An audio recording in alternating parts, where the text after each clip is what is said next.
Yeah, we live now. We got the Afro beat playing. Y'all wasn't expecting that. We found this a new station, Afro Jazz. It's one of the sensation. I can't tell you all my We just listening. You talking. I like to have some fun. This has been a very busy day. Been promoting things for this grant. And before we get into that, welcome to Thursday Night. Mr. P, aka I gotta pay the premium. I ain't paid my bill. I ain't paid my bills. Let me go ahead and go back.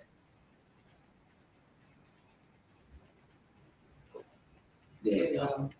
Yeah, let me go back. So, Terrence Ramsey, CIO of the Royalblossomcompany. Give you a little bit of backstory about myself. Originally from New Jersey, Caribbean background, U.S. Virgin Islands, Puerto Rico.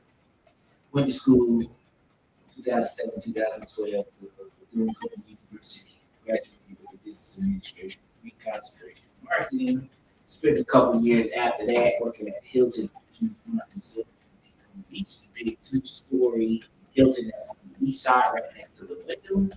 I was filming, a lot of good people up there. I decided to, get my brand started. My brand origin started actually in 2015, going into 2016. I started a process from my graphic designer at the time, JP, and we took about 6 months to make the RBC logo that you see today. Just took some time, to do that. I'm excited for where we at from now. We started off with a crowdfunding 2018 with one T-shirt that was missized.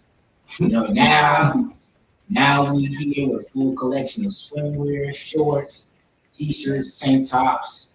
We got a lot of different things going on right now. For our next endeavor on the next podcast, I might talk about it briefly on here. We're going to talk about fashion in September. We're going to go ahead and get started with that process. Been working behind the scenes with that as well. So there's a lot of just different moving parts with, just upgrading my podcast, getting computer, webcam, got some new podcast equipment, taking classes, just different audio media. Just a lot of different moving parts. I'm excited for what's about to happen with this particular podcast. And one of my guests is going to be tuning in virtually. I thought he was going to be he's supposed to be sitting right next to me, but he decided, somebody help was bad, so he had to talk to me. He had to talk to me. So, right. So it is what it is. So we're gonna go ahead and get into the before we get into the next interview. So I'm gonna spend some time talking about what's going on with the brand. I'm gonna tell you about the mission statement and everything. So the Royal Blossom Company was formerly known as Brand Clothing. Got official trademark in 2024. Shout out to attorney Sean Stokes of Stokes Law Group. Also, I was mad about that name change, but it seems like it's a lot more appealing to everybody as I talk to. He say, right, Brand Clothing is, I like the name, but Royal Blossom hit my spirit. It hits my soul. Yeah. I say, okay, all right, it hits your soul different, because I didn't think so, because I call it partially the Royal Blossom Company, Royal Blossom Commonwealth, which is the group I have. But I always had different alterations. I said, let's just do Royal Blossom. I haven't changed the name too much. So when you look at this logo, it's the same as Right Brand Clothing, but when you say Royal Blossom, we really can't tell the difference. Looking at it, staring at it, it's only 2 words. The variation is pretty much the same. So I'm excited. So what I have been promoting this last 6 weeks, I need y'all help. I'm in 4th place. We're in the top 5. Okay, so let me go ahead and click on it. So I've been in the top 5 in Entrepreneur Impact Award. Man, this race has been tight. we're just trying to get one-on-one coaching with Damon John, an editorial part in the Entrepreneur magazine, and a $25,000 grant. Okay, so today is double voting. Okay, double voting. So right there. So I'm gonna go ahead and put up the QR code. Where is it? Go have mercy. Yep. Hey, right there. Yep, sure is. Yep. So we're gonna go ahead. I need y'all to go ahead and scan this code. Scan this code, vote, whether it's a single, the double vote, that's free. But I really need y'all to get the paid votes in here because with the paid votes, everything is double. Trying to lock this number one spot. I'm number 4, and I'm not happy about it because I was number 2 and number 3. The majority of the race for the last 6 weeks. And I also was number 1 last week. So the race has been tight. You know what I'm saying? I need y'all to go ahead, scan this QR code. Okay, this is serious. I'm trying to do something for y'all. Y'all playing games. I see y'all be clicking two free votes. I get it. But we need you to get them paid votes. Whether it's $10 or $25, need those. Because they count as double. And we trying to get to the top. Okay, so it's Pacific Standard Time, 6 p.m. So about 9 p.m. this time. So we about like an hour left. So go ahead and vote. So I want to show you what Miss Sharon had to say about this double voting. Hello, everybody. Hello. Happy Thursday. Today is not only Happy Thursday, today is double vote, baby. For Mr. Terrence Ramsey of Royal Blossom Company. That's right. Today is the day to cast your double votes. He's running a tight race for that number 1 spot to be featured on the cover of the Entrepreneur magazine and that one-on-one coaching session with Damon John. Today is the day. Double vote, baby. You make a paid donation so he can get that number 1 spot. Go on in there, make your donation, post and tag him so you can also get free merchandise. Double day, baby. You see what Miss Sharon said, that's a lady I had on about a month and a half about her acting career and her paid voice acting. So she's doing some amazing things, and posting some bangers with her lately. I can see I've been chopping up her clips with you, having a lot of conversations. Yeah, behind the scenes and things like that. But first of all, before I get into the next names with the brand, I'm like, I'm about to turn this on. Yeah, I forgot to update the brand. We ain't about to do that. Yeah, there we go. Okay. So before we get into the brand, did y'all vote? Yeah. You paid vote? We voted. I didn't pay vote. You did a free vote. I did the free vote. Yeah, I did. I did free vote. You got to do the paid vote today. Oh, okay. You gonna do that? We will see. What you mean we'll see like an hour left? We got an hour's $10. I am on a podcast. I mean, it's $10. I am on a podcast. $10. $10. $10. Basically, they ain't gonna do that job. They You ain't just never doing it. know. You just never They know. ain't doing it. Have faith in us. Have faith in us. We got an hour left. They ain't doing it. Have faith in us. Have faith in us. Have faith in you? Yeah. Look at you. I don't got faith in Just a y'all. little bit. I don't believe y'all. But yeah, so you'll get some free merchandise. So if you do the first vote of $10, I give you a free t-shirt. The next vote up is 2 t-shirts. 3 is 2 t-shirts and a hat or a pair of shorts or a pair of swimwear. The fourth category is you get like 6 to 8 garments, and then the final category you get the whole collection. But you gotta screenshot it and tag me and post it. Oh, nice. Okay, that's what I've been asking people to do, so that way it'll go across more timelines so people can see it. Because Facebook algorithms have been wilding. People have still been getting hacked. I had one of my influencers. Yeah. But another one of my influencers from I do a lot of business with International Fashion Week in Orlando, and Mr. Rob Hinman, his Facebook got hacked. Wow. So he got a lot of people. Emails have been getting hacked too. Yeah, so it's just been kind of crazy. So we just been working towards everything from there. But also we got this new production here. Even though I've been having some issues with this particular tank top. Right now, I'm going to show you the Caribbean-based rhythm that we have right now. It's now in stock, based off men's measurements. This is the I got medium and large for right now. Yeah, medium and large or whatever. So we got these in stock right now, and it's also a little part of the deal. Yeah, what happened? We were saying that it would look great to go and work out in the gym.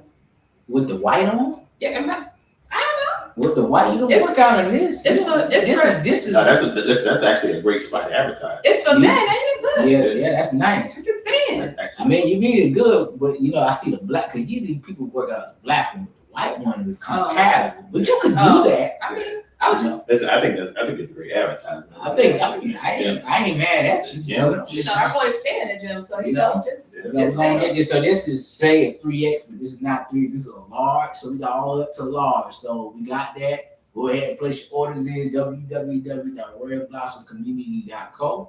We have them in stock. So go ahead and scan that QR code right there. We're gonna bring it right on to you. We're gonna ship it the same day. So it's medium, large, and small. So just order a medium, the small will be sent. Order a large, medium will be sent, and this is pretty much a large. You know, it's this size down. This dude's messed up my production, and I'm not happy about that. So I've been working on getting this thing taken care of and fixed. So we also have some other things that are pre-ordered right here. So you got the blooming lavender rose, which Rose did a special promotion for us last week. She did a video about a month and a half ago talking about it, and it's a razorback, and this is called the Blue Oasis C for the men. This is gonna be from medium to 3XL. So that's gonna be that nice ocean feel. And we got this one called the Dragon Colada. So you also got that, you know, nice red fruity drink. Also got the Miami Heat type colors or the Portland Trailblazers colors. So you got the red pineapple feel with the black. So it's something that'll go with some fresh, you know, Sperry's, go with some fresh Jordans, with some fresh red and whites. So you got that going from there. They also got the Caribbean bass rhythm as you saw. And then most importantly, you got the pink electric lemonade or the pink lemonade. You have the prototype of the electric lemonade. Yeah, How's that been working for you? it's great. Get you one. You won't be disappointed. Yeah. So Angie was supposed to do some promotion for me, but she's been playing games. She probably will. I'm pretty sure she got it. She's been playing games.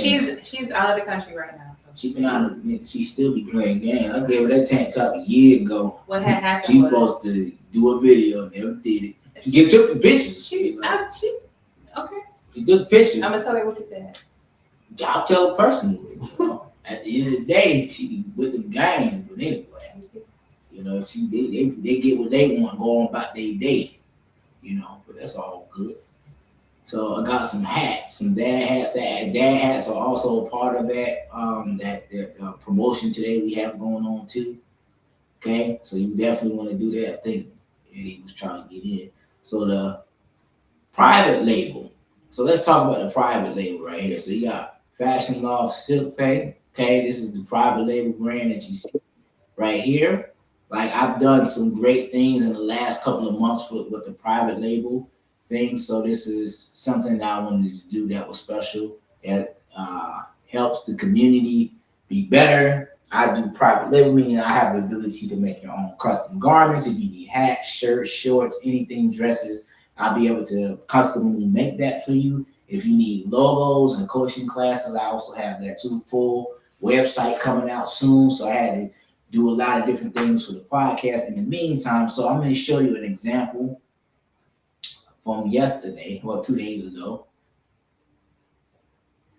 So this is Ola Shun Anji. She does massage therapy in the community or whatever.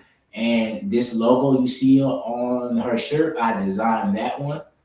And she also did a $10 donation over the weekend. So she got her free RBC apparel. So you might want to go ahead and get your cash up vote. So you see your boy with the finalists on that board. So you can go ahead and get that award started, man.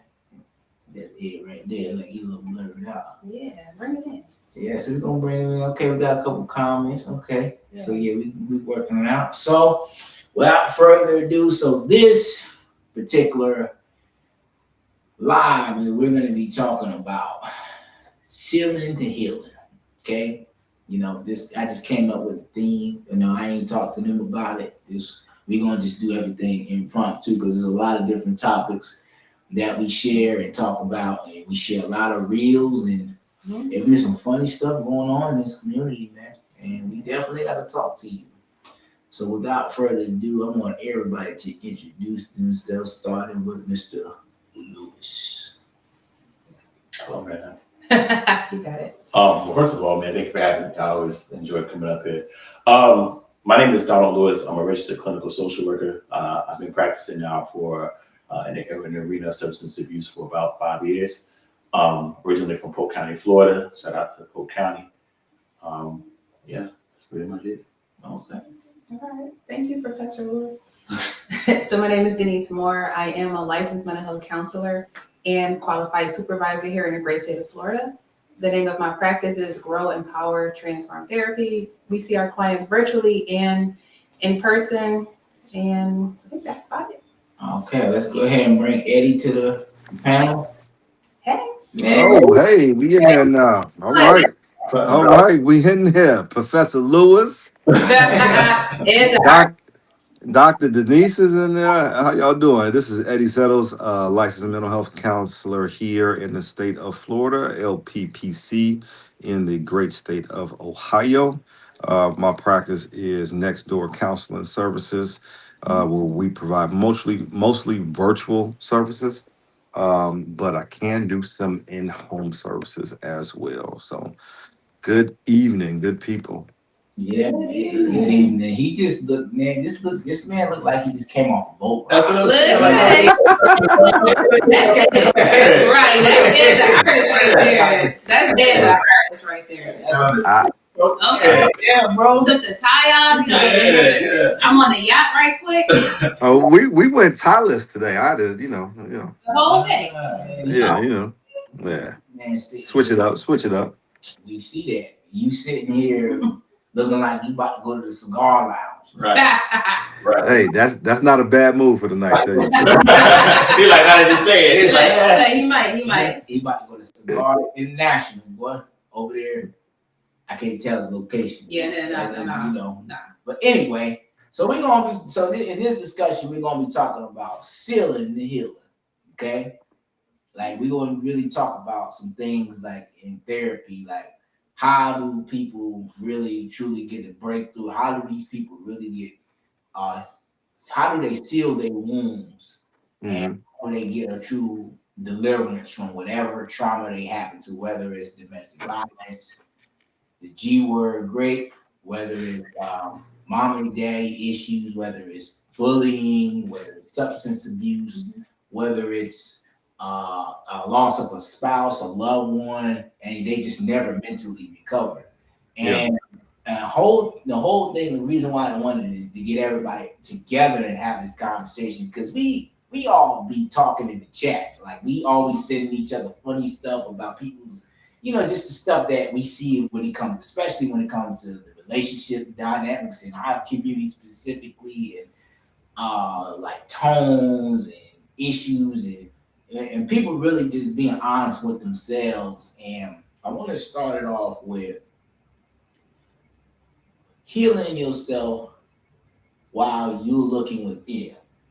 What would you say makes a bad person or a good person?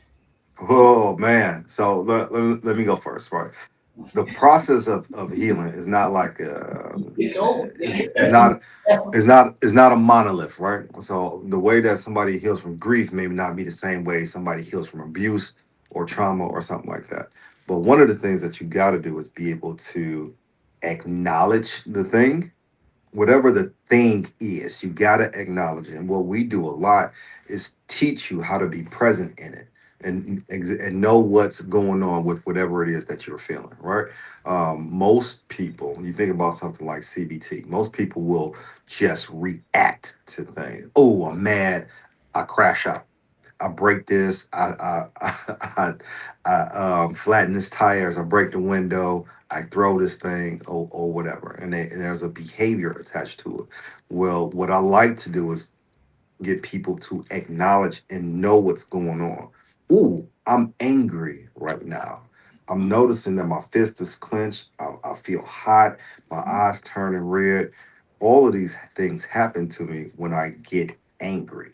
So now I can own this anger or this sadness or this moment, right? And I get to choose what I want to do with that moment instead of just acting on it immediately. Gotcha. Anybody else want to chime in? That is correct. And one thing we like to have the people that we work with do is have a body scan. Like, where are you feeling the feelings in your body? A lot of times we don't believe that we can have bad feelings, or we're supposed to have bad feelings, but we are definitely emotional. So we're gonna have great feelings, we're gonna have bad feelings. And in order to experience the breakthrough and the great feelings, the bad feelings, it has to be there. So once, like he said, you accept it and you acknowledge it, then you'll be able to go ahead and go through and heal. And it's okay, because a lot of times we don't have language to put with what's happening, and so that's where we step in. Right. Yeah, just to piggyback off of what everybody else said, one of the things I always ask my clients is, are they even ready to take that step? Correct. So I think a lot of times when we talk about trauma, we talk about grief and loss and those sorts of things. It's important to have those conversations, but I think it's also important to see if where the client is, if they're really even ready to address those things. So a lot of times what I've noticed, at least in my practice, is people want to talk about their issues, but they don't necessarily want to deal with them. And so a lot of times we're looking at, okay, are you even ready to really broach this conversation, or really ready to deal with this hurt, with this pain, with this whatever? Or are you just looking to just talk about the problem without really finding any solutions? Correct. Yeah, I believe that it's funny you say that, Dom. That you hit that so accurately about people just not wanting to fix the problem, because one thing is it gets some attention. Two, they want somebody to feel sorry for them. Yeah. Three, it makes them not want to really face the reality of the problem. Work. You know what I'm saying? It makes them not really want to look at things from a different point of view. Because sometimes when you're in that situation, you can't really see yourself, and you can't really see another perspective. So that's why I asked that question, like about, good person, bad person. Sometimes a person necessarily isn't bad. They're not necessarily good either, but they just don't look at their character. They don't want to just do the work what it takes to really fix their situation in so many different dynamics. And it gets to a point where you just want somebody to feel sorry, but what you gonna do? Because I've had this conversation and I've lost relationships behind this, and friendships, whether it was intimate, whether it was regular friendships. If I hear people talking about, I say, when are you ready to address these people that did something bad to you?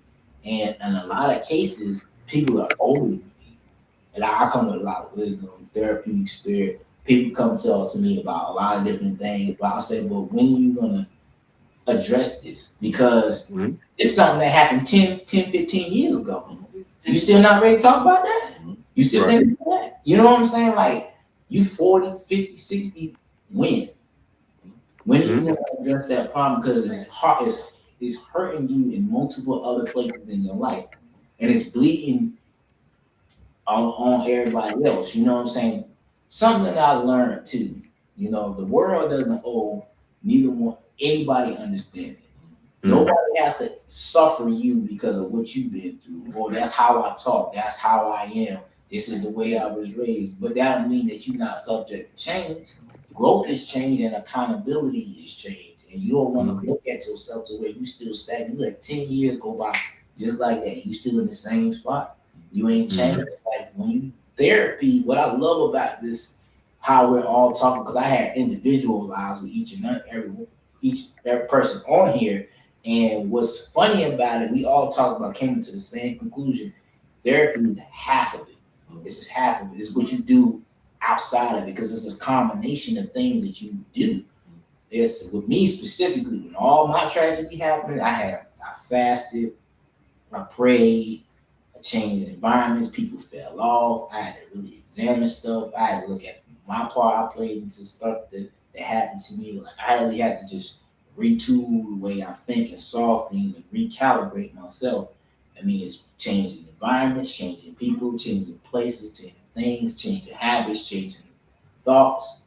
I had to erase all of that. It ain't just going to therapy, just talk to somebody. I had therapy, write in my journal, pray, fast, be around people that's gonna hold me. Somebody gonna tell me about. I want the people around me to tell me about myself. Mm-hmm. Sometimes people don't get a healing because ain't nobody telling you about themselves. Yep. One of the things I think I got this from Denise. I'm about 99% sure I heard her say this. Like the things that happen to you may not be your fault, right? But how you respond is all on you. It It's is. all on you. Yes, it is. Any It is. traumas that you went through and anything like that, that's not your fault. I mean, you carry that, but you get to choose how you want to respond to anything. If you want to let this thing eat you up, like you said, T, but 15, 20, 30 years, that's a choice. With all the help that's out here, you have to make the best choice for you. Absolutely. And so a lot of people will say, what's wrong with you? And it's not what's wrong with you, it's what happened to you. Because we come here to experience these traumas or tragedies that happen to us. So because something happened to us, we're responding to that, what happened to us. And correct, like it's our responsibility to heal ourselves. Yeah, and I would even say too, like even to the idea of like good and bad people. I like to just think of us as just people. Yep. Because I think that we all have a propensity to do great good. And I think we all have a propensity to do great evil. I think it just depends on the situation in which we find ourselves. So I think seeing ourselves as people and not necessarily being very careful of putting these labels on ourselves. Oh, I'm a good person or I'm a bad person. It's kind of like I think about one of the things I've been working on even in my personal life is learning how to not trust my thoughts or my feelings. Because my thoughts and my feelings are not trustworthy. The same brain that tells me I'm a great, wonderful person is the same brain that's going to tell me I'm a fool. So I can't trust it, right? Because I think it's the same thing even with the idea of being a good or a bad person. Sometimes it just depends on the situation that you're in. And if we're always kind of using that as our measuring stick to how well we're doing in life, it's subjective. Sometimes what might be good to me might be wrong to you, or sometimes what might be bad to you might be good to me. So I think it's just I think we just have to be very careful of labeling good and bad and what those things kind of look like. Yeah, that's it. 100% agreed.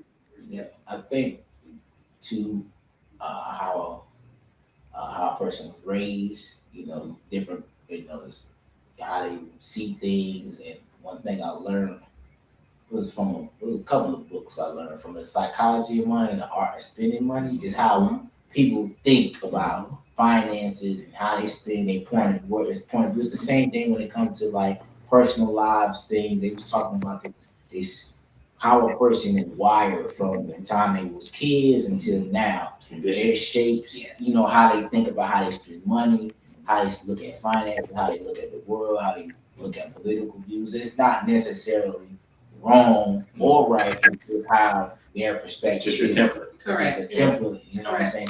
I'll be thinking somebody crazy, spending their money and they pass doing their bills, but it's just their philosophy of how they were raised. Some people are more disciplined than others, and I look at things when it goes back to your character. I really look at character. I don't necessarily look at good or bad. I look at a person's character and how they respond to situations and how they deal with situations, how they look at it, how they manage their stress levels and things like that. Like I said, you may not be a bad person because you're not stealing, you're not doing that to society, but you could be labeled as a bad person because how you handle conflict under pressure, how you handle stress, how you talk to your family, how your coworkers talk to you, how you talk to them, how you handle conflict under stressful situation, how you talk to your spouse, how do you treat people? That's really what it was. It's not necessarily the stuff, the drugs and alcohol. That's just those are like a lot of times those are extreme cases, but Mhm. it's about what you do on a daily basis. So every day, what you doing, how you interacting with your kids. Are you talking crazy to your kids? Are you talking crazy to your spouse? Or how are you dealing with people? How's your relationship with God? You know what I'm saying? Because a lot of times people don't have God in there. A lot of their relationships, even in their marriages and stuff, they don't pray to God. So they don't have that level of accountability with them because they'll just go through the world doing craziness, hanging out with people that they know they shouldn't be hanging around with. It's like, for example, I know a couple of people that was in therapy and they still are in therapy. I'm like, well, I had 3 therapists on this podcast, and they're back again, and they all said the same thing. Therapy, I'm like, hold on, I'm gonna zoom in, hold on. Therapy is not a long-term solution to your problems. You have to do the work. Say it again. One more time. You have to do the work outside of the counseling session. That's a big one. You know what I'm saying? You can't just go there running up the bill of $145 an hour. Okay? You can't do that. You just going in there talking, I feel better. What did you do to change the situation from the last? See, you gotta have a therapist that'll challenge you, not somebody that's gonna agree with you. You need somebody that's gonna call you all the way out. That's why some of these people don't get delivered from therapy. And these 3 know that. They'll stop coming. You hold them to the fire. They don't come no more. You won't see them. You won't see them on the calendar no more because they haven't done the work. Okay, you told me about your mom. Did you have your conversation with your mom that offended you a couple years ago? Did you have that conversation? Did you talk about it? Did you have the difficult? Well, no. You just still talking about the same problem. You get about 3-4 sessions to talk about this, but what you doing in these next couple of sessions? How are you assessing this? What are you gonna do to be better? Because this is affecting your daily life. This is affecting your relationships. And the thing is, when you don't heal yourself too, you start becoming insufferable to the people around you and your loved ones. And that goes but so far because we all gotta endure each other's burdens from time to time. But over an extended a period of time, you're gonna mess around and ruin relationships that you shouldn't have ruined because you don't want to do the work. So, 100%. Amen. Make sure we tell all the listeners, if you find yourself and you've been in therapy and you a year and a half, 2-3 years, and you still talking about the same thing, you haven't worked on anything, you just wasted 2-3 years of your life. Saying not that certain things happen. Like, okay, we did this, okay, now we can do this, okay, now, and you left, came back. That's not what we're talking about. But the exact same thing. It's time. And to your point, a lot of times when we do challenge individuals, we do hold them accountable. They don't always come back because, like you say, you have to ask them if you're ready. Yeah. And the crazy thing is too, like when people don't do the work, they wonder why they don't see the fruit, and they wonder why stuff around them won't change. The people around them won't change, and because you won't change. You gotta. The change starts with you looking in the mirror, like staring you versus you. Okay, being accountable for yourself. So, like being accountable for your daily behavior, like Ed said, you may not be able to control what other people do. You can control how you respond to a situation. You know what I'm saying? Being aware of what's going on and what's happening to you, and it starts with you taking that A word, accountability, because what it does, it puts you in a space where it's not comfortable. If having to really address and acknowledge problems. Me personally, I had a lot of issues with myself when I first moved to Tampa. Like some of the stuff I saw, some of it I didn't. Sometimes you gotta look at yourself in a different way. Like, how did I get in these situations? People did get in situations, but how did I get put in those situations? So I gotta look at it from that point of view, like, dang, I did put myself here. I shouldn't have been this. I should have been more responsible in it. I had to really assess myself. And that's why when people see me in the community, why am I always like laughing and joking? Even when I was going through my stuff. I was laughing and joking, and it was a tough time in my life when I lost everything. Talking about lost everything, my car, all that.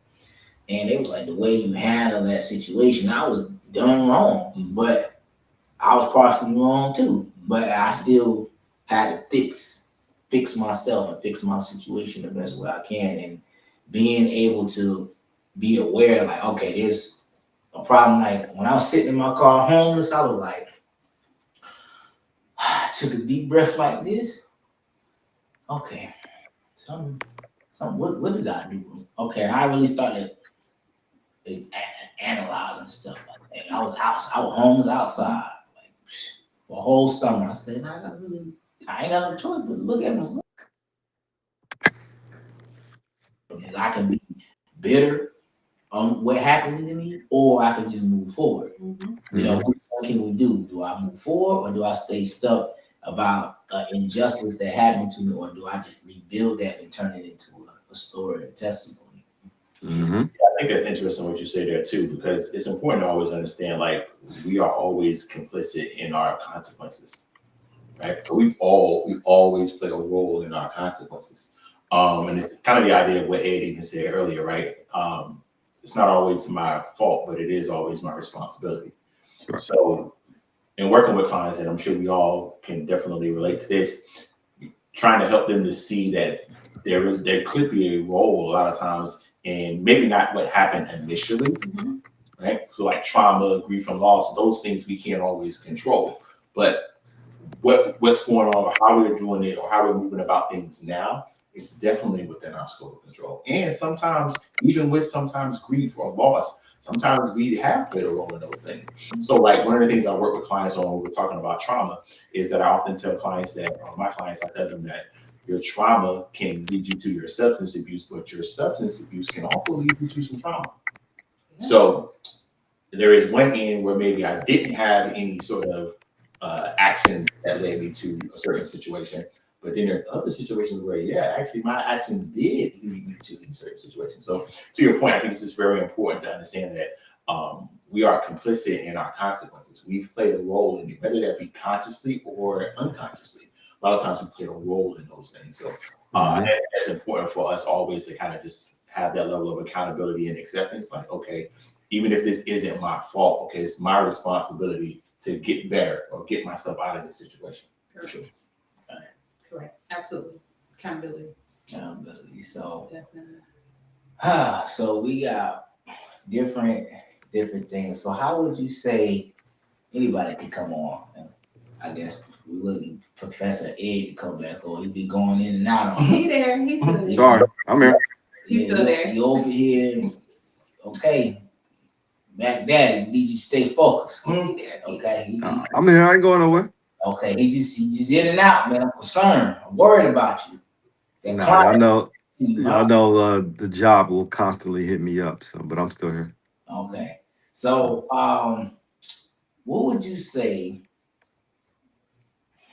What would you say the biggest obstacle is all these three of you were therapists? How would you say the biggest obstacle is when you start really talking about people becoming better versions of themselves? What would be the biggest obstacle that you see?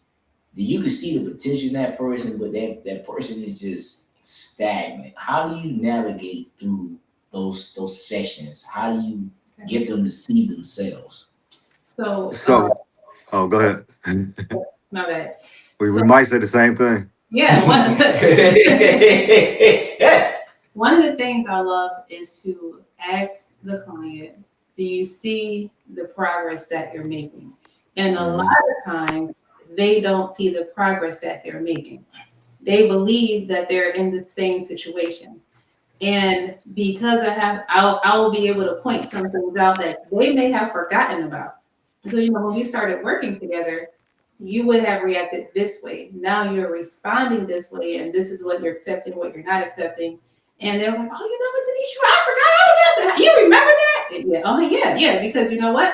A lot of things affect your healing.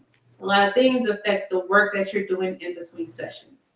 So there's a lot of things that you used to do that you don't anymore. And so I give them some time to take a moment. Right now, the progress that you're making, and that's great. And a lot of times they have to give themselves permission to change. Give yourself permission to unlearn. Give yourself permission to unlearn and change. Yep. Yeah. Go ahead, Mac Man. I was pretty much going to say something very similar. Like, so everybody that comes through therapy, they always have goals. We have to make goals. People that have never been in therapy, you might think of your therapist, your psychiatrist, the same way you think is your doctor. I go in, I see this person, tell them my ailment, they give me something, they do something, I start to feel better. It's not exactly with therapy. Therapy, you got to see each micro step towards that goal to understand how much progress is actually being made. You may not be fully out of your situation, i.e., I don't know how to let this thing go, or things just don't feel like they have changed. But it's up to us to show them, like Denise just said, hey, when you came in 3 weeks ago, you were here. The world was too much, everything was this. And then I need to be able to point out to Donald, like, hey, listen to how you talk now in comparison to session one. We on session five, and now you say this, this, and this. And this is evidence of progress because the average person just won't be able to identify that, not on their own. Yeah, and just to kind of add to what's already been said, because I agree 1,000%. I would also say too, one of the things I try to work with my clients on is keeping them present. Oh, yes. Keeping them present, like a mindfulness activity, keeping them present, gratitude, it's stuff like that. It helps to kind of bring them all in, because a lot of times what's going on is we're either too concerned about our future or we're too concerned about our past. So I also like to tell my clients to be very careful of chasing the ghost of Christmas, chasing the ghost of your future and also chasing the ghost of your past, and always just remain ever present. So along with, reminding them of how much progress they've made, I think it's also important to reel them in and help them understand, like, we need to stay present in this moment. Like, what are you thankful for? What are you grateful for? What have you accomplished? Those sorts of things. Yeah. Got you. Mm-hmm. Okay, so what would you say is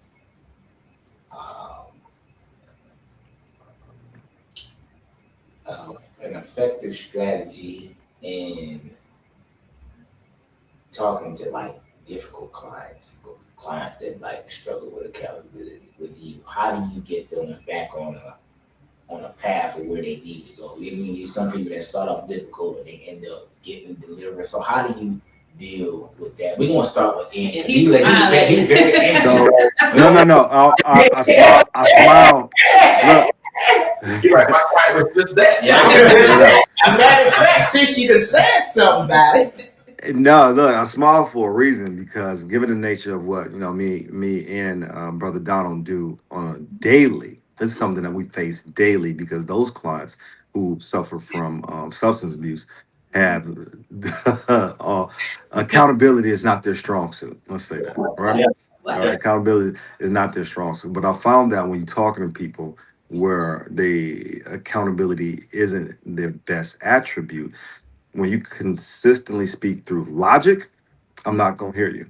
I know I wasn't supposed to smoke no crack, and I was supposed to pay the rent. I know I was supposed to be at my son's basketball game. The logic gonna go out the window. They already know this. You got to speak through emotion. All right, people gonna feel a lot, and when I'm speaking to them, they're able to take a step back. They might get a little quiet. It might say like, "Damn," or you hear a lot more. You're right.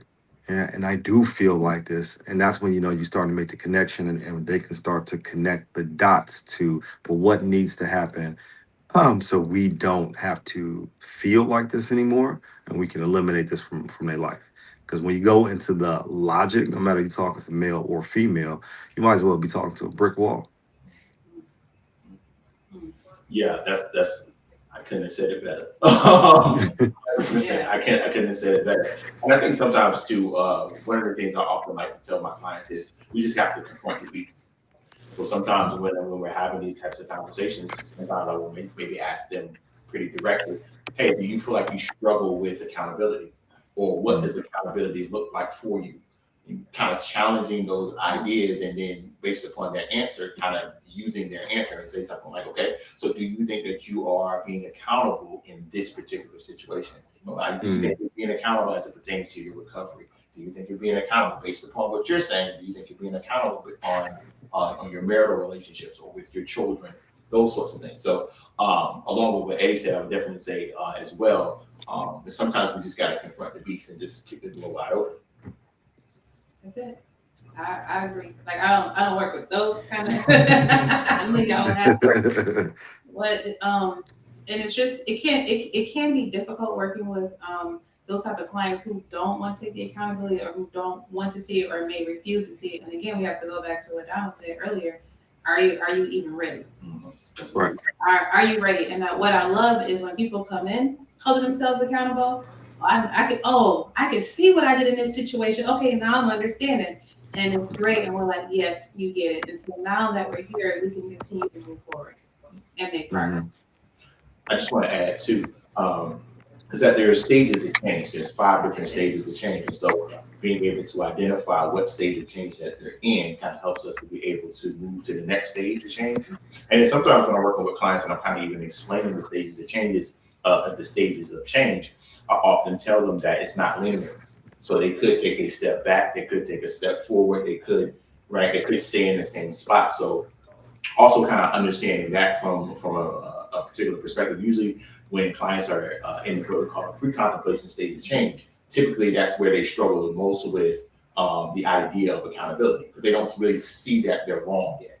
It isn't until they get to like the action phases of change where they really start to really identify with it, which is like the 3rd stage of change. So or maybe the 4th stage of change, but just kind of understanding that too kind of helps with the paradigm, and even kind of explaining that to them as well. Like, okay, right now you might not necessarily be ready to change, but as we kind of maybe continue, or maybe you're not right now ready to accept accountability, but as we kind of continue on, then you might get to a place to where you are more open to accountability or open to change. Let me ask you another question. How do you incorporate God into this in therapy? How do you do that?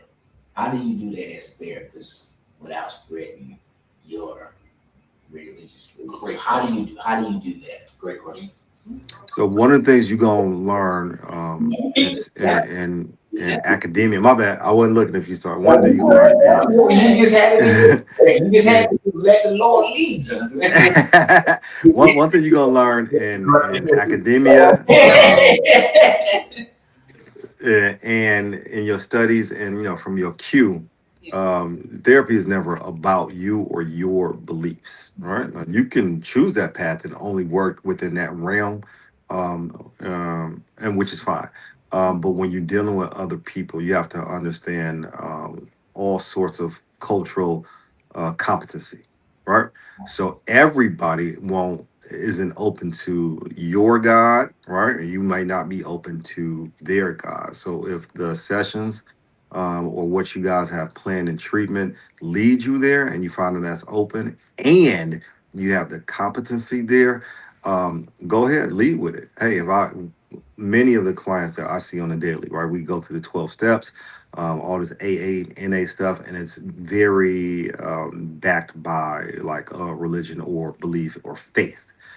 So that works for them. But if sometimes people come in and we have to switch it, maybe we got to do SMART goals because they don't do any sort of religion. They don't believe in God. They may be agnostic or atheist or something like that. So you got to switch lanes. But dealing with anybody, right? If I come in and I'm a devout Muslim and as a client, and you a devout Christian, we obviously gonna bash if everything that out of my mouth is Allah Muhammad, right? If as a clinician I'm unaware of anything going on with the Muslim faith. What you can't do is say, yeah, I know, but had you tried Jesus? Well, you just lost a client. Right. Yeah. No, absolutely. Eddie's 1,000% correct. But what I try to do personally is I try to stay in the realm of spirituality or higher power for me, I found that that is what works best for me within my practice. Is when I use terms like spirituality and I use terms like high power, that kind of helps for it to be a little bit more digestible with clients. And I also talk about spirituality from the standpoint of laying a foundation, something that has like roots. And I also like to use the idea of spirituality can even just be connection, right? So some people find their higher power, or some people find their version of spirituality within a group setting. So sometimes that just kind of helps you help them to digest this idea of spirituality a little bit more. I just try to stay in the realm of spirituality and or higher power. That just for at least the client population that I work with and any works with, just kind of seems to be a little bit more digestible for most of the clients that I have. Mm-hmm. So in my practice, I ask the client because they'll have their form. Mhm. They'll write whatever is on their interest form if they practice spirituality, whether it's different types of religions and or faith. Mhm. And so when we meet, I ask them about it. Hey, I see that you put IFA here, and so I'm familiar with IFA, and this is what I know about it. And so they'll I'm either correct or not correct. And so, as their therapy progresses, I will ask, have you done your prayer? Have you done your altar? Have you done what grounds you? Like you said, as a community, have you done what grounds you? Have you done what you need to do as well? Because as clinicians, we have to have some knowledge about many different cultures within our practice, so we don't offend anybody. And if we don't know, ask the client so they can tell you, I agree. or go find out, because we don't want to harm them. We want them to continue to come back to get the help and the assistance that they need. That's what we do. That's interesting, different perspectives. Everybody has something unique and different to say. I would say on a personal level, when I'm listening to people's situations, I typically don't bring up. I don't particularly bring up my religious beliefs. I just talk about it. I just live through my beliefs. If that makes sense. I just practice what I preach and hold myself accountable. This is how this is showing up in my life. This is how this has been blessing me. And I just, just carry myself, how I carry myself, how I conduct myself shows what I believe in and how it's working in my life. I necessarily don't go around, like they said, pushing stuff on here like I'm like you should try Jesus, and you know what I'm saying? Right. It's just like when people like they say you believe in Christianity, you believe in something else, or you atheist, good people. First thing is a lot of older school people. They used to do a lot of dirt back in the day. You know what I'm talking about? They used to go to the AME church, First Baptist Church. Okay, everybody had a First Baptist church or Mount Zion in their community. Okay, and the elders used to quote all these scriptures, but they used to do bad stuff. You know what I'm saying? They quote scriptures. They talk about you gonna do this. They judge you based off of your situation, but they ain't living what they say. You know what I'm saying? You gotta know what you say and practice what you say. Let it show up in your life. A person can quote scriptures. That don't necessarily mean that they have a relationship with God either. So. Yeah, and I would agree. I would also say you're also coming from a person that we would consider probably to be well. Yeah. Our clients. Yeah. So Yeah. it may be a little bit easier for you to actually live the things that you believe. Yeah, because it's true. My clients do drugs and alcohol, so it's a little bit more difficult for them to be able to practice what they believe, right? And ultimately, to your point, that's the goal. That's our goal as therapists, is to try to get your beliefs and your behaviors to line up. So absolutely, yeah. Right. Yes. Yeah. So what would you say? There's a lot of tactics. So how would you? So who deals with relationships here? All of this. Yeah. All of us, yeah. Okay, so y'all all deal with it. Okay, so how does not letting go of the past affect your client's ability to move forward? as in a relationship, whether it's personal, intimate, or business related? How do you help them navigate through that process of not letting go of their past? Mm. Go You ever try dropping an anchor, right? Drop an anchor in water, and then run away from it as fast as you can. You can only get so far before your ass ain't going nowhere, right? You tie a rope around a tree, make that rope 10 feet. If you think you're gonna run 11 feet, you are sadly mistaken, right? The more that you hold on to all of that baggage and then try to be with somebody else who did not give it to you, you're doing a disservice to yourself, and you're cheating that person out of experiencing who you could be and what that thing could blossom into. You never gave it a chance. I've mostly dealt with couples that are like currently in the midst of whatever they're going through, not necessarily anybody who can't get over somebody or putting all the old baggage onto the new person. And I always start with that person. You can come in and tell me all you want to about Denise and what Denise did to you, Aunt did to you, but I'm not meeting Denise. You tell me about you, and then I'll give you a framework of where you need to start from. A lot of times in relationships, people hear one thing when their partner is saying something else. Especially for males, we like to be defensive, and we will start after we hear whatever we hear. We call it yapping, bitching, whatever you want to call it, and we'll say, "But I did do A, B, C, one, two, three." You'll never say nothing about that. And right, she not complaining about that. She actually said, you don't do whatever it is that you don't do. And you gotta, just like every other client we was talking about, take accountability for that. But listen, listen, not to defend yourself, not to respond. Listen to how your actions made this person feel. Yeah, and I would agree 1,000% from what Eddie said. It starts with you in a relationship.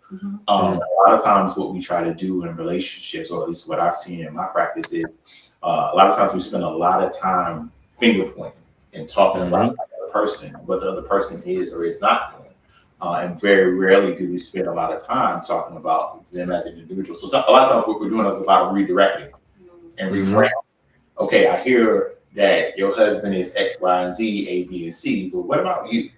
Right? Oh, yeah, I hear your wife is A, B, and C, and 1, 2, and 3, but what about you? Right? Do you think that you played a role in that? What role do you think that you played in that? How could you have handled that situation better? And I think that's just human nature, right? To blame shift. So, if you're of the Christian faith, everybody knows the story of Adam and Eve, right? And so immediately when God comes into the garden and he asks Adam what he was doing, he says, "The woman you gave me." So immediately, anything else, right? And so exactly what Eddie was saying, taking that conversation and really saying, okay, enough about the other person, but let's focus in on you, because at the end of the day, you can't change people. People are who they are. You can't what? You can't change other people. You can't change who? You can't change other people. It's tricky. You can't change other people, but we always can change ourselves. And sometimes in changing ourselves, that means that we end up changing the other person. So kind of redirecting the conversation, helping them to focus in on them as opposed to the other person. So, Erica Badu had a song about bad lady. And however, we're not baggage claim, because we can't go and collect everything. And so what my coworker does, she takes a backpack and put rocks in it and pick it up, and this is what you're trying to carry into your new relationship. Okay, so Mr. Settle said, I'm using that. Right. So you right. Use that tomorrow. So you right here. So you're already going into this. So let's say I came from a divorce, came from an abusive relationship, came from whatever you want to say. I can if I want to. If I want to bring this into this new relationship that I'm in right now, because I want to self-sabotage it, I'm going to bring up all the bags and I'm going to throw it at him. It's like, it's your fault. I'm going to take it out on you. However, I'm not even giving myself a chance to experience this new relationship without the baggage. So before I can get into a new relationship romantically or have a new relationship with my children or a new job, because jobs can be traumatic, or whatever type of new church, anything, I have to go through what's called relationship recovery. So I have to recover from the relationship. I have to look at everything, like you mentioned earlier, that I was responsible for in that situation. There was a lot of things that I didn't know, things I was never taught, things that I had to experience and then learn from that. And so now I'm coming to see my therapist here. My therapist is able to help me look at that in a different way and realize, okay, I opened up this door because I didn't know this. This is what happened. Man, no one ever sat me down and told me A, B, C, X, Y, Z. And so I will approach new relationships from a trauma, a scarcity mindset, or lack of survival. So I'm trying to take survival mode.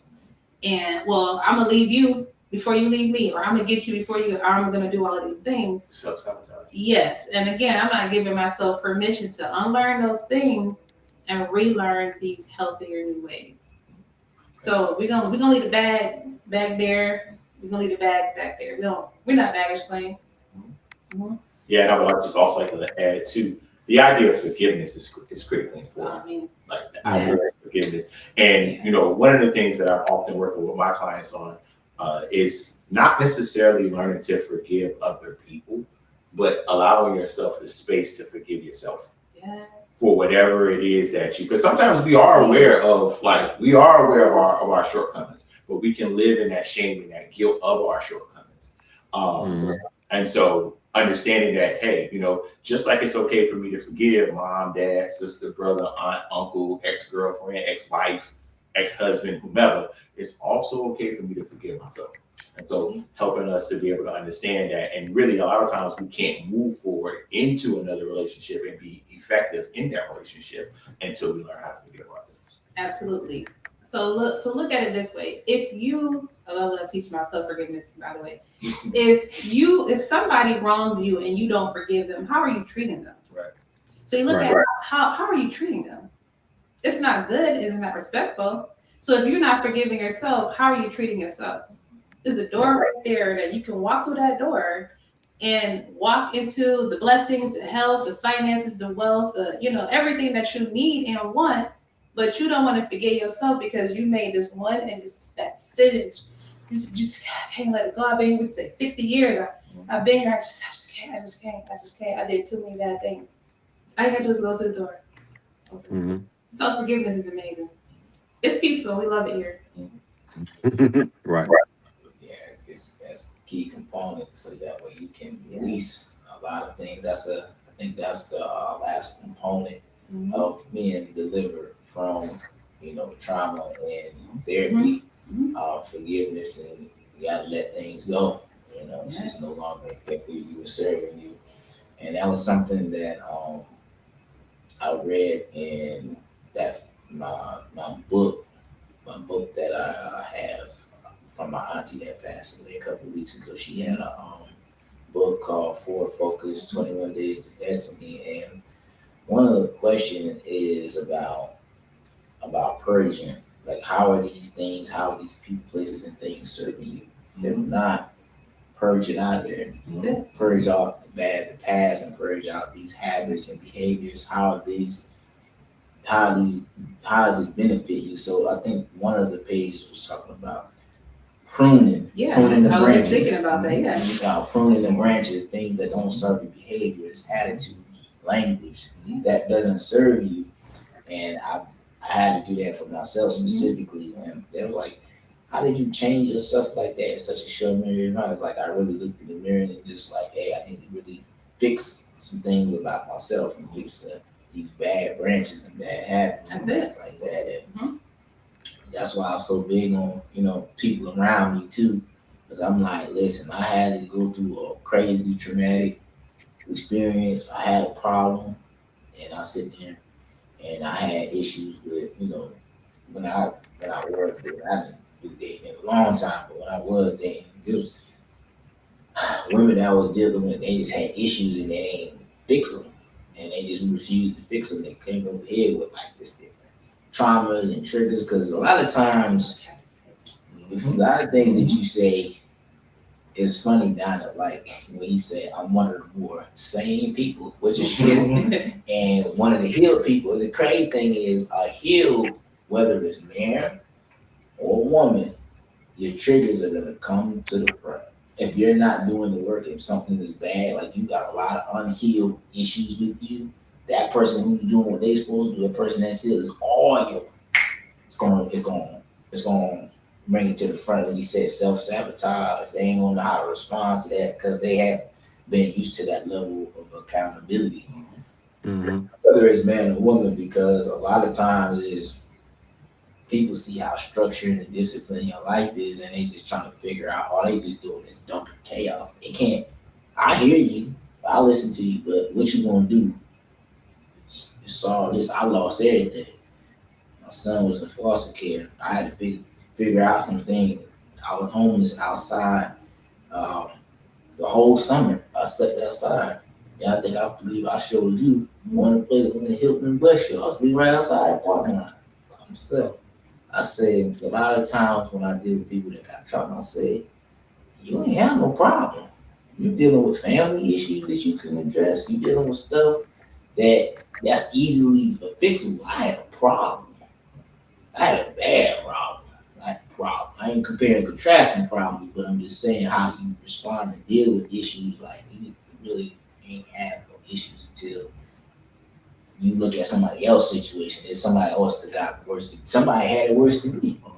You know what I'm saying? You gotta look at these things, and especially if a person is demonstrating how they live in their life and they practicing what they preach, is just being delivered from that stuff and just being honest with yourself. A lot of people too, I realize, they're not honest with people, but they're truly not honest with themselves. Like, they really try to go through life partying. That's like when you see, I'm gonna bring up this topic about social media. So we was talking about this before the live came on, and we was just talking about how relationships are ran, and the people go to social media when relationships and divorces are, how a lot of, like, and specifically women come to social media and talk about their breakups and their divorces and stuff like that. I'm single again, I'm back in the dating market, and the crazy thing about that is what you're doing is you creating more trauma for yourself because you bringing it to social media. Number two, it's painting yourself like you're an innocent bystander and you're not, because there's two people in the marriage. Because you don't really see a lot of men doing stuff like they go to social media trying to bash their person, or I'm about to go out here, I'm having a divorce tour, I'm doing this, I'm about to go out here and go to the club. Sometimes people be in their late 30s, 40s, 50s going out here, or they call themselves going in the other communities and stuff like that. That don't even make any sense. Instead of taking some time to really reflect, figure out what went wrong, go to therapy, get yourself some help. You know, you go to the internet and put all your business out. And I see a lot of people who do that. I say, but what you're not understanding is people are looking at your trauma, they're looking at all your businesses on the internet, and they looking at you like, okay, my next partner. You ain't think about the next partner. The next partner gonna look at, something go bad with me and you gonna put me on front, man. You can put my business out there. Yeah. So what you doing when you do that, you celebrate, yeah, you winning like that, but you may want now, but you ain't thinking about 5-10 years how that's gonna affect you. And a lot of times, there's a statistic. If you go to like the CDC, or you go to the Census Bureau, or you go to the Bureau of Labor Statistics, you go to the Department of the Justice Department. If you look at all those different websites, it says 69% of women who do file divorce, they end up regretting it, and they never get another spouse again, just because of the way they left. Because a lot of times, I always look at that situation. How did you leave that situation? Did you leave it in good terms? Did you leave it on bad terms that they constantly talk about their spouse in a negative way? Always talk about them in a negative way. I'm okay, so that says a lot too. Like you was there and you was married to him. Because I had this conversation with a couple of people as far as like people that used to be in my circle. They talk about their spouses. I'm like, I had an uncle one time that I was close with. We don't talk no more because of the situation. Because I'll hold him accountable. I'll say, you've been in therapy for this a long period of time, over 10 years, and this situation is going on. All you're doing is talking about this situation, but you're not changing the problem. You ain't changing your location, you're not changing the way you approach this, you won't leave the situation. So what are you gonna do? You're familiar with the situation. When I'm like, when he says certain things, I said, this dude is not about to grow, but you're asking on in your personal life to be successful, but you asking for something to go right in your business. You're trying to get a business started, but you can't fix this stuff in your personal life. You know what I'm saying? Because if your personal life is chaos, it's gonna pour into the business. You ain't gonna be able to run no business and lead other people if this isn't in order. But most people don't see it like that. Like you go as far as the people you spend time with and the person you're married to. If you marry somebody that running you in the ground, what do? Do you change? Do you improve it? If you're not working on it, then leave. It don't make sense for you to stay in a relationship or marriage that ain't making you grow. I've never been married, but at the same time, I understand how these relationship dynamics work because it's serious. Marriage vows are very serious, and a lot of people today don't take marriage vows seriously. So, yeah. It's true.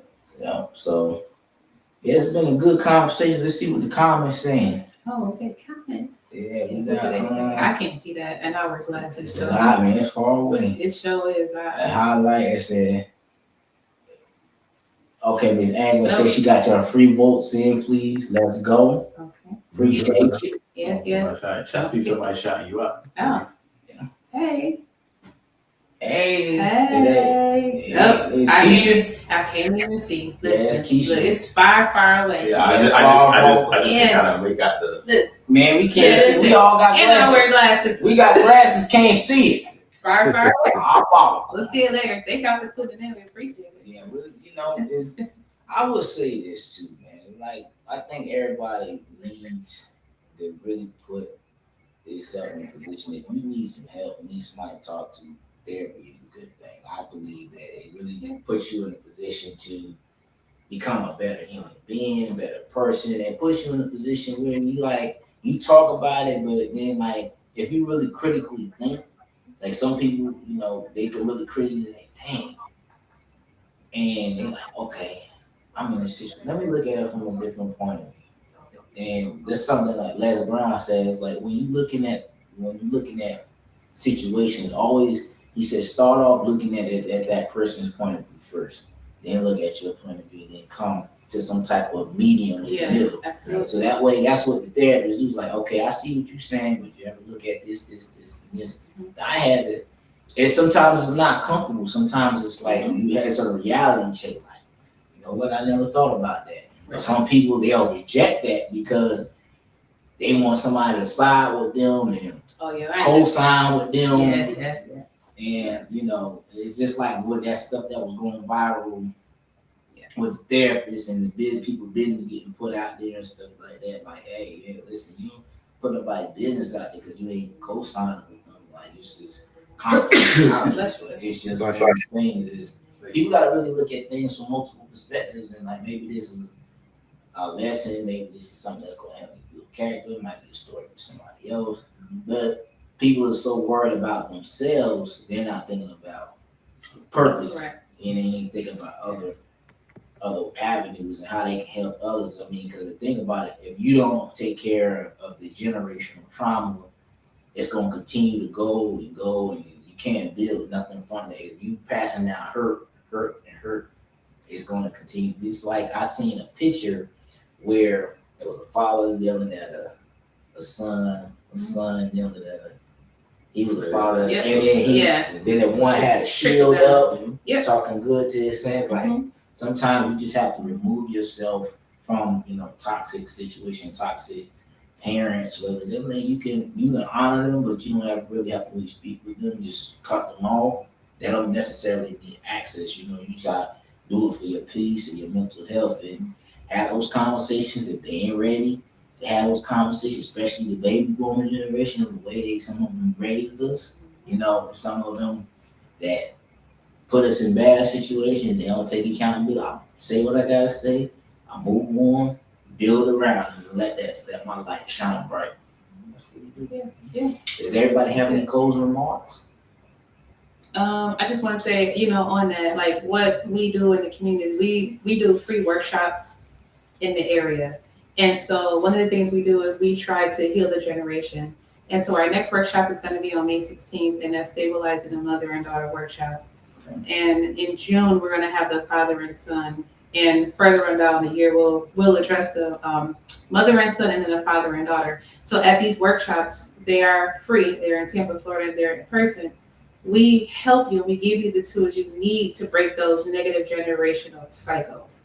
And so you'll get to see more of myself, more of Ed, and more of Donald at these workshops, and then other people that will come in and speak and give you the tools that you need. So you don't have to do it alone. And we do a segment called Healing in Action, where we're really talking back and forth with you with real-time examples. Ed is a great example when he does that, when he speaks, because we want you to understand that this is how it can go. It can go good, it can go bad. However, you have the tools that you need to go ahead and change it. Hey. Mm-hmm. Hey, you want to go?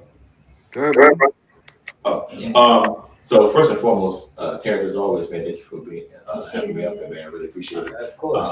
Denise and Ed, it's always a pleasure to be on any stage with you guys. So I really appreciate that. My older brother and my older sister in our clinical journey. Yeah. Y'all should have been social workers, but it's okay. I got my BMW. Don't need to come halfway. It's okay. I'm not gonna hold that against y'all. So again, my name is Donald Lewis. You can find me on Psychology Today. If you want to book sessions with me. Also, you can go to firstchoicecounseling.com, onechoicecounseling.com, and book me on there as well. 15-minute free consultation just to see if we mesh, and then we can go from there. So I appreciate you guys having me. I got an hour drive, so I'm gonna let y'all go. But pleasure being here as always. Of course. Likewise. See, thanks for having us, man. I'm always love to come on the podcast, get to talk to people and interact and chop it up with you. Donald, appreciate sharing this venue with you, and of course my sister Denise. All the shameless plugs, you can find me at nextdoorcounseling.com.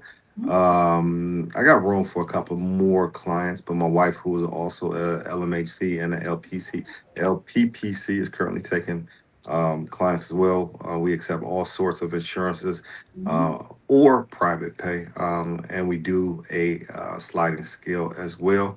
So if you need help, it is right next door. You can also find me on Psychology. What is Psychology Today? Psychology Today. Yeah. Psychology Today. I'm on Psychology Today as well. I'm also on Black Therapists Matter, Open Path, and all on social media at Grow, Empower, Transform Therapy. And I know what Terrence will do. He'll put our contact information in the chat.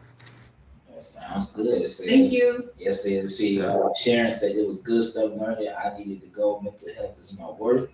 Thank you, Miss Sharon. You've been doing a great job. You've been doing some great things out here in the community. I can continue to post them bangers like Agreed. Keisha said therapy is about a lot of value in my life. Absolutely, man. You gotta go get you some help. Wow. Like sometimes you don't realize something. Sometimes you don't realize something wrong with you until you talk to somebody. Like sometimes when you go and talk that stuff out, like dang, you be like, dang, I got a problem. Like, dang, something really wrong. Like, especially if people are responding a certain different way around you. Sometimes people don't see themselves because sometimes you need a third party that don't know you. And a crazy thing is another thing I said on these lives too. A lot of people be going into therapy, man. They be skipping therapy sessions. They be playing around. Yeah. They be like, nah, I I'm telling him my business. I want him judging me. You don't want I want to tell my business. He gonna tell. I'm like, ma'am, they get paid to listen to you. They don't have an opinion about your situation. Even if they do, they keep it to themselves. It's not for them to judge you. It's for them to help you. You know what I'm saying? A lot of people don't. Us specifically as black people, we always think somebody's judging us by just listening to you and talking to you about holding you. It's not necessarily judging you in aspect of your circumstances. It's looking at your situation and putting it into perspective. A lot of people don't look at it like that. You're trying to get some help. If you won't get the help, you gotta talk to people. You gotta be willing to let all and release all that stuff. But that would be my closing. Appreciate it. So everybody put their social medias in. So everybody did a Well, great job on the live. So thank you for joining us. thank you for joining us. We got Ed. You know he about to go to cigar lounge, smoke some cigars with some cognac. Cause he got you see his coat. You see that ivory coat. Look, what you got? Yeah, right. You see that? He about to go do some networking now. Look, the glasses came back on. Glasses came back on. You know, he done talked to a couple of different people, man. Got it. You know, Got it. it's been hard, but you know, we gonna do this thing. So next week we're gonna have another phenomenal guest on. You know, you just don't know which angle we coming from. So we're gonna close out with this quote. Once you discover how unique you are, you begin to change the world around you. So with that being said, till 7:30 next week, we going into the month of May. Yes. May Madness. You know, we is out.